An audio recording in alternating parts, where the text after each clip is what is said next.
Welcome to Imprint, a podcast about creating a home and life you love. I'm Natalie Walton, an interior designer, stylist, and best-selling author focused on an holistic approach to homes. Each week, I'm sharing insights and interviews about the creative process to help you enhance both your interiors and well-being, as well as provide you with the tools and resources to make considered and sustainable choices with all that you create. Hello, everyone, and welcome to Imprint. I am really excited to share today's episode with you. It really is a powerful idea that could change everything for you. It has certainly helped me completely change the way that I think about so many areas of my personal and professional life. So I trust that you're going to get a lot of value out of this.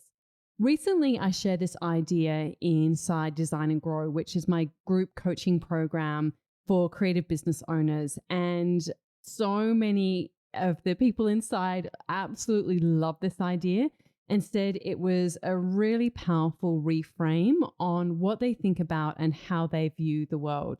So as we are starting a new year, I wanted to share it with you too.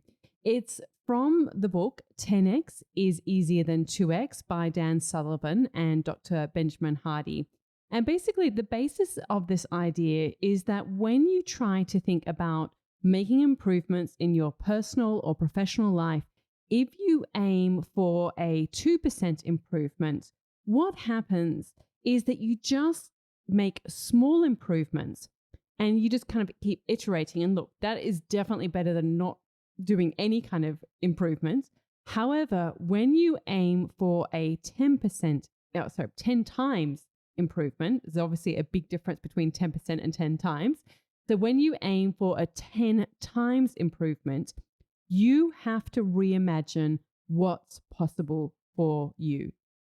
Just think about that for a minute. When you have to think about and you're aiming for a 10 times improvement, you have to completely reimagine what's possible for you. So in the book, they give the example of Michelangelo. And I love this because I've been to Italy many times. I've seen all of the sculptures that they talk about. Well, actually, I haven't seen Hercules that they talk about, but many of the sculptures that they talk about in the book, including the Pieta and, of course, David. It's so funny. When I went to go and have a look at David, I was actually a little bit resistant. Like I was like, oh, it's just a statue because obviously it's so famous. It's on, so much of popular culture and I'd been exposed to it so much. And I really thought, oh, okay, all right, we'll go and see it. And I was actually blown away. I really was. And we had seen a lot. We'd been inside of a lot of churches, a lot of museums, a lot of galleries. And it was the scale of it. I think more than anything, it was the scale of it. And the level of detail. It was just incredible. And then to think that this was something that was created, well over 1500, 700 years ago, it's unparalleled in terms of, just the level of craftsmanship or mastery that is in that. And so basically, his journey, Michelangelo's journey, or Michelangelo, if for any of you who are in Italy, I'm just going to say it in the Australian way though, because it sounds a bit funny to say it that way. Anyway, so his journey to becoming the greatest sculptor that ever lived, he still really is the greatest sculptor that ever lived. He was 17 in 1493 when he started work on one of his first big commissions, which was Hercules, and it was for a wealthy family, as was the way of the days, those times. And at the time, he was, basically by the time he completed it, he was 19. And so he had dedicated 2 years to creating this masterpiece. To achieve the level of detail that he had, he studied anatomy, and he actually would go and get cadavers, so dead bodies, so that he could learn the anatomy of the body from the inside out. And this was really so he could completely understand like the muscles and the way that the hand moved and the shape and all of the different elements within the anatomy of the body. so that he could create this sculpture that was as lifelike and, as true to life as possible. And, obviously this was his level of dedication to his art. So in the book, they say, Michelangelo was not born a great artist. He became one and then ultimately reached legendary levels by continually pursuing the 10 times process. He set out to do something far beyond anything he'd ever done, and also something innovative and non-linear to the pre-established standard or norm of his field. To complete the project at the level he desired required a full-on transformation of not only his skills and creativity, but also his commitment, convictions, and identity. Completing and selling the Hercules left him a qualitatively different person from his former 17-year-old self who began the project. After selling the Hercules, he was now mentally and emotionally a different person, with radically extended skills and more confidence than his former self. But also professionally, he was positioned far differently from his former self. He now had the reputation of having done something significant, which led people to become more interested in him as a person, but also led to others wanting to commission more of his work. Just want you to think about this, what this complete transformation that he went through on his journey to becoming a true master. And just think about that through the filter of whatever applies to you, whether it's personally or professionally, and the level of transformation that perhaps you need to go through to really go to that next level and become this next version of yourself. So how was this transformation possible within himself? I mean, he started out as, anyone else, and then by the age of sort of 19 and more, he was then creating these incredible sculptures. He was, and this is what the book talks about, psychologically flexible, because Dr. Benjamin Hardy comes from a psychology background. So he infuses this book with psychological terms and, the research and the studies to back up these ideas. And so this concept of being psychological flexibility is basically about moving towards the goals you choose, even when you face challenges at the emotional level. So the key ideas here are that you don't overly identify with your thoughts and emotions, because you are not your thoughts and emotions. Instead, you are the context, or you are in a circumstance of your thoughts and emotions. And as you change your context or your circumstance, you can change how you view yourself. So often we feel or think something, and we think that means that's who we are. But those are just thoughts, and they are feelings. And again, through the consults and the sessions that I've been doing within Design and Grow, the group coaching program, it has been amazing to see how much of what is truly holding us back in our lives, in our businesses, so much of that is related to the thoughts that we had. I actually didn't realize it was just so prevalent. Pretty much every single person that I've spoken to, actually, I think every single person that I've spoken to has a thought that is holding them back. And it is not about their skill level. It is literally the thought that they are having, that, or the feeling that they have about that thought, that is the roadblock for them. And they just can't move past that because they are just so wrapped up in that thought and that idea and that feeling and that emotion that is why they are stuck. And I actually thought, and look, of course, we're going through the very practical tools and strategies and systems and all of those things. But I really underestimated how much, and it's just fascinating, and I'm actually loving it, how much it really is the thing that is holding people back. So really think to yourself, what are the thoughts and the emotions and the feelings that are keeping you stuck where you are right now. Thinking about where you want to go, especially, as we're in a new year, it's always good to reflect on this. Think about what that is for you. And then think about really what is the thing that will, is preventing you from making progress. And so instead, they talk about in the book that you are the context or the circumstance of your thoughts and emotions.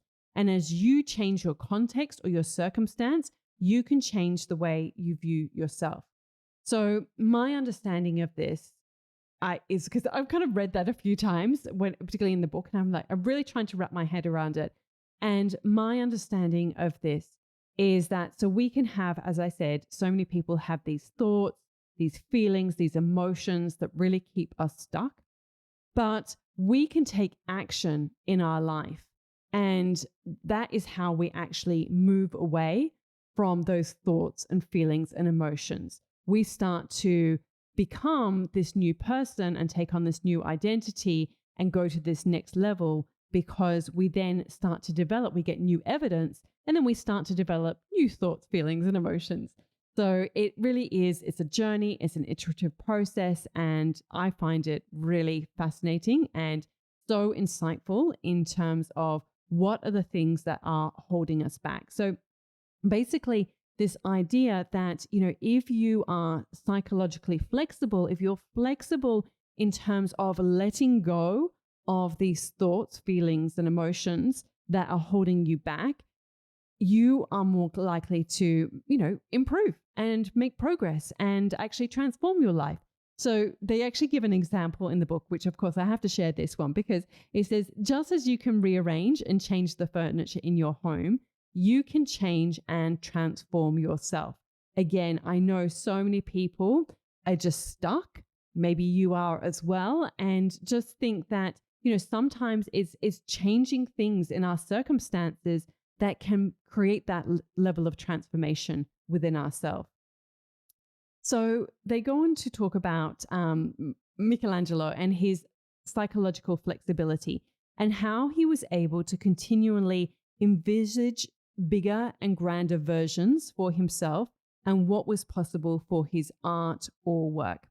And so they said the quality of who he was and how he lived fundamentally improved with each 10x jump he made, which was continuous throughout his life. So basically, after Hercules, then Michelangelo sculpted a small Cupid. Then he moved to Rome and completed a life-size statue of the Roman wine god Bacchus at the age of 21. I remember seeing this and again was just completely blown away by it.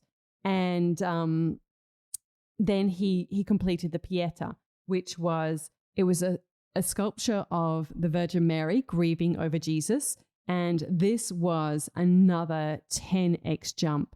So after he returned to Florence, he really wasn't the same man. He'd completed and he had been completely transformed by these projects. You really can't compare the Pieta to Hercules, these two sculptures that he worked on. They're incomparable because he'd gone through a quantum leap in his experience and skill level. And he, in the process, he'd become a different person. And it's like so many of us who work in the creative fields, if you are an interior designer and if you look back at your your first project or your very early work, I know if I look at my first renovation, just how, it wasn't bad in air quotes, but it was so foundational. It was so simple. Obviously I was on an incredibly tight budget. I was 24 at the time. However, it's, the level of detail and the knowledge that I have now is definitely 10x what that first renovation was. And think about you and your projects and your creativity, whether it's your art or anything else that you have worked on, what level of transformation you have already experienced in your life. And it is important to reflect and look back and recognize, if you look back on your journey so far, what have been the big changes or the big transformations in your life that have fundamentally changed who you are. I know for me, one of the big things was when I came back to Australia and then started working at Real Living magazine. That was the first time that I felt like I was doing work that I truly loved, and I was really stepping into my passion and my purpose. And then another big change for me was when I became a mother. That completely changed the way that not only I've viewed myself and my experience and obviously my sense of family, but also, if I'm being really practical, it completely changed the way I thought about time as well. As any of you who have or have had little children know, I mean, when you've got a sleeping baby or baby sleeping, I mean, you kind of, well, I certainly did, I was like, okay, I'm just going to make the most of this time. I mean, fortunately, I had a baby that was a good sleeper. So it wasn't like, okay, I'm going to take a nap. But even that's a great use of time if if the baby is asleep and you're really struggling with sleep. But I would get work done during those times, and I was so incredibly productive. I would type so quickly because, I wasn't going to faff around because I really did have limited time. So I want you to think about, those big transformations in your life. Another one that I can think of for me was moving from the city to the country. And even recently, my husband and I were reflecting on this on a morning walk. And I think that has actually been pivotal to my journey of stepping into becoming an author, stepping into becoming an expert in the interiors industry, stepping into becoming a coach and a teacher. Like I would never have envisaged or imagined those possibilities. I feel that if I was still living in the city, I was so caught up with all the noise of the city, which is not to say that, if you live in the city, you can't kind of forge your own identity. But for me in particular, I found that really challenging. I was constantly caught up in going to the latest art gallery and exhibition and the bookstores and the this and the that and the other and meeting friends for dinner. And while that is all great, ultimately, I always knew that I didn't want my life to just be that. I always felt like there was some other thing that I really wanted to leave an imprint on the world. I really did. And for me, I always saw that being through books. And I'm really, grateful that I've had that opportunity to do that. So think about for you, what have been those big changes, those big transformations in your own life? So we'll go back to Michelangelo. So in 1501, he started what would become his next 10x leap, which was the creation of David, as I've mentioned. And it was completed when he was 29 years old and recognized as a masterpiece and placed in front of the town hall of Florence, becoming the symbol of Florentine independence and liberty.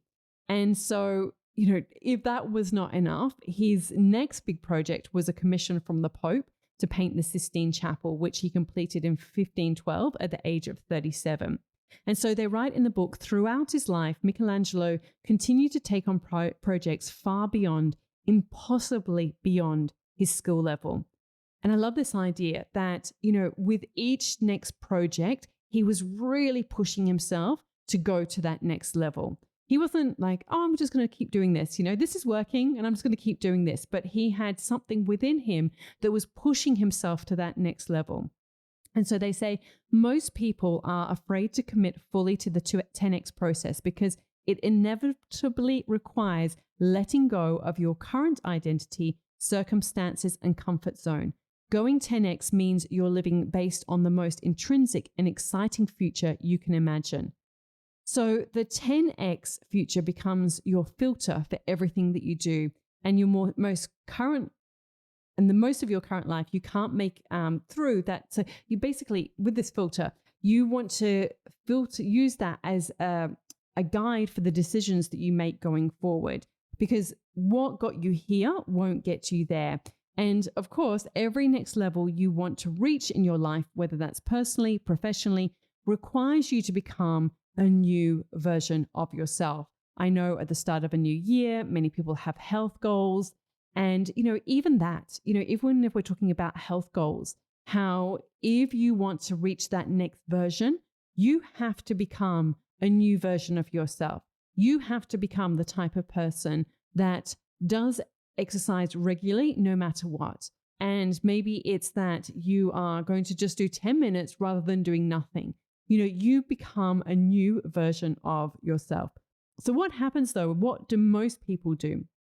So most people aim for a little improvement, or maybe you're in maintenance mode and you're basically reapplying what's worked in the past to look at what you need to do. So the problem with this is that 2x, so just kind of like doubling down on what you've done before, can be exhausting because you're always striving, and this is what they say in the book, you're striving to double the output by doubling the effort.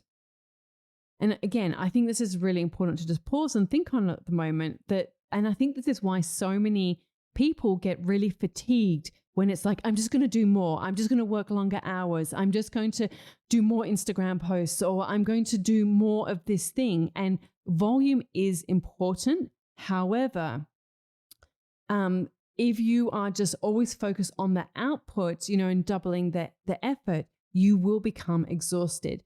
So 10x it needs to be so big that it forces you to think differently. You can't achieve 10x by working harder or grinding away. You have to think differently and act differently. But the problem is that most people think they have to get, 10 times the lead or 10 times the followers. And while that is important to an extent, 10x isn't about more, they say, it's about less. So Michelangelo, when the Pope asks about the secret to his genius, especially in relation to the creation of David, Michelangelo said, it's simple. I just remove everything that is not David. So this is a really good question.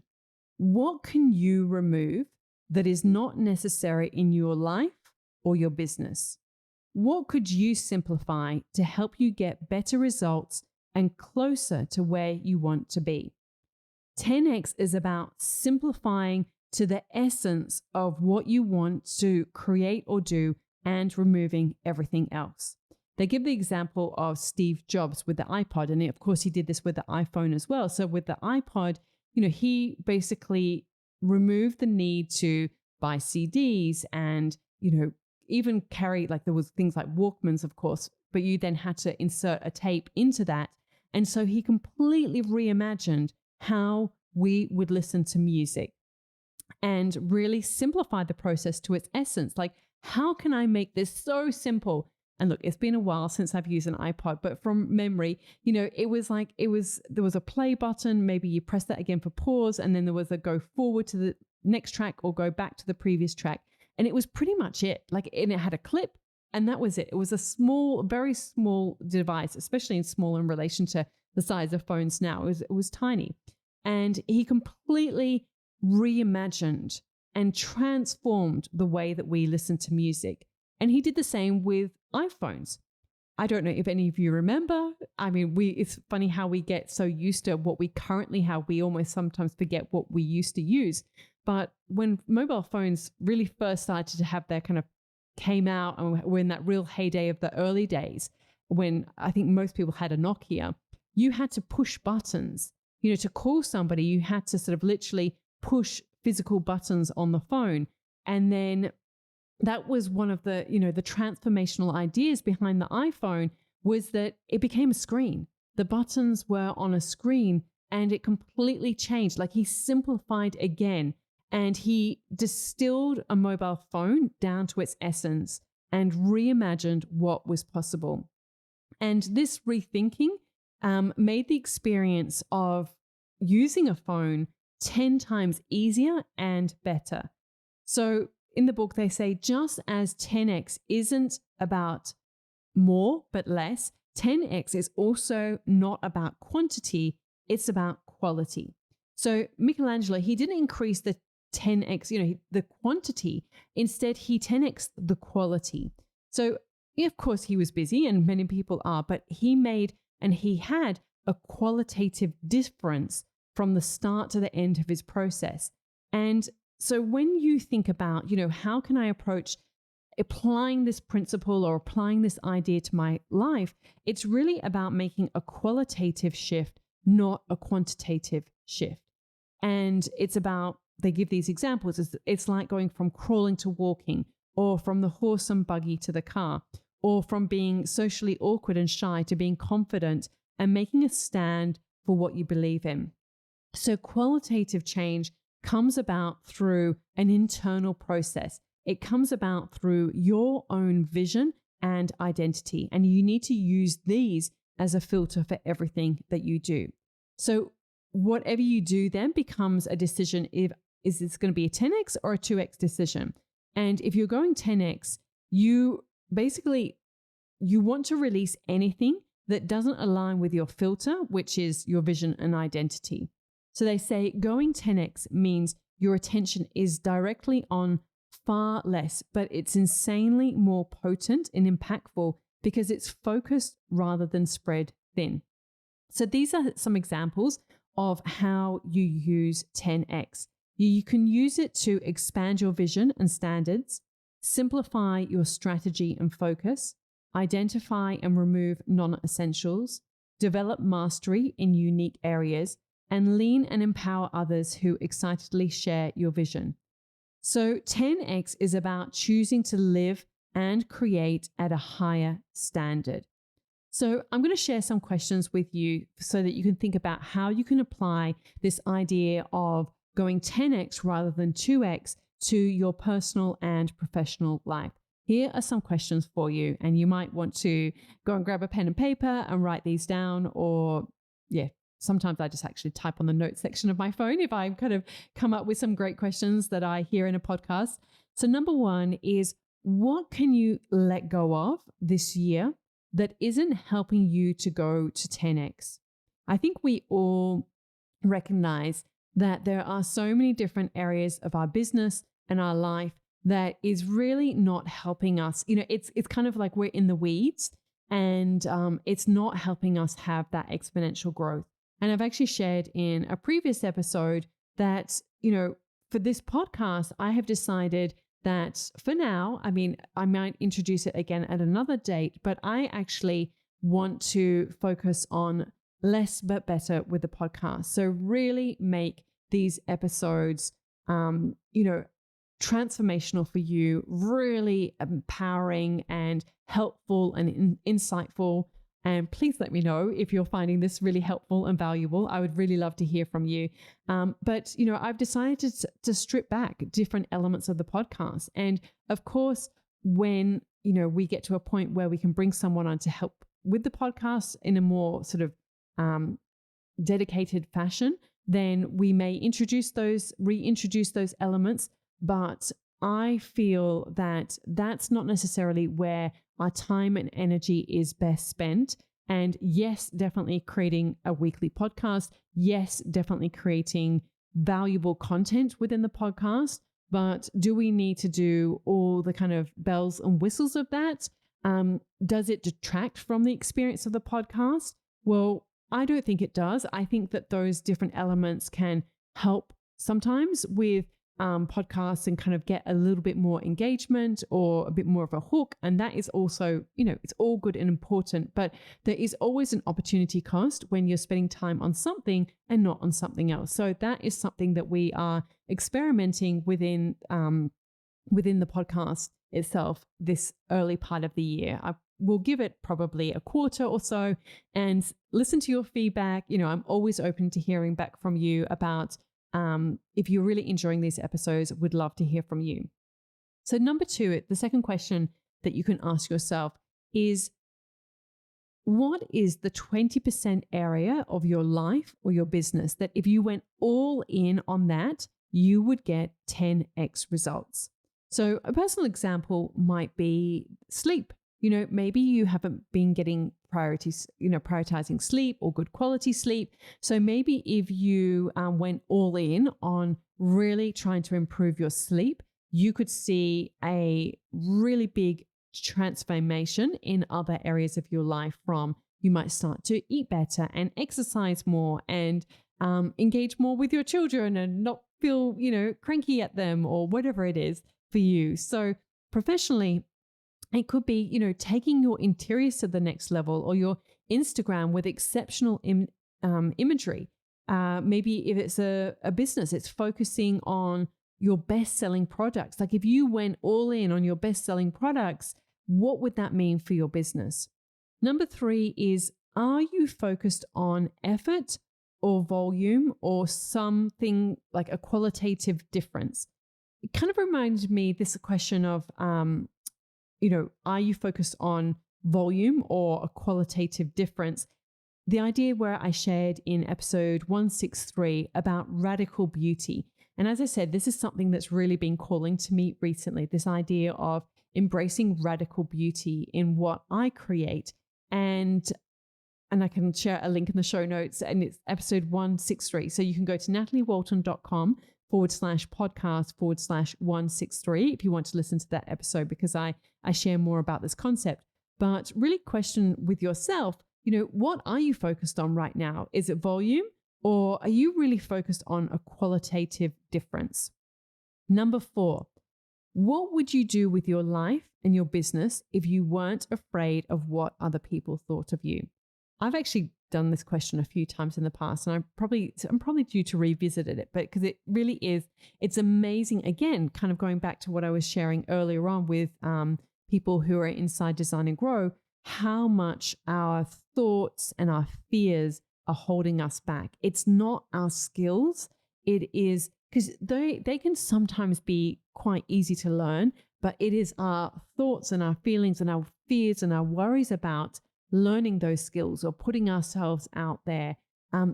It's how that shows up that has a huge impact on how we, the results that we get in our life. So again, just repeating question 4, what would you do with your life and your business if you weren't afraid of what other people thought of you?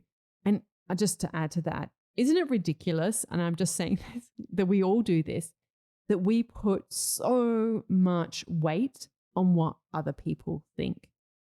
And sometimes, if you think about it in a really logical sense, it is just ridiculous that we place so much weight on what other people think. And that is and our thought about what we think they're thinking, we don't even necessarily know what they're thinking, but our thought about what we think they're thinking is the thing that actually is holding us back from living our true life, what we really want in our life, to become self-actualized, in the words of Maslow with his hierarchy of needs. I mean, as human beings, our journey is to become self-actualized, is to become the best version of ourselves. And yet so often we hold ourselves back and we don't ever become the best version of ourselves, a truest expression of ourselves, because we're worried about what other people think of us. And the 5th question is, what is your unique ability that you can create or offer that no one else can? And this is a really great question, because when you hone in on this is what then helps you often kind of work out that 20% that you should focus on. If you kind of went all in on that 20% that's going to get you the results, it's so often tied to your unique ability. I'll just quickly run through those questions again. So number 1, what can you let go of that isn't helping you to go to 10x? Number 2, what is the 20% area of your life or business that if you went all in on, you would get 10x results?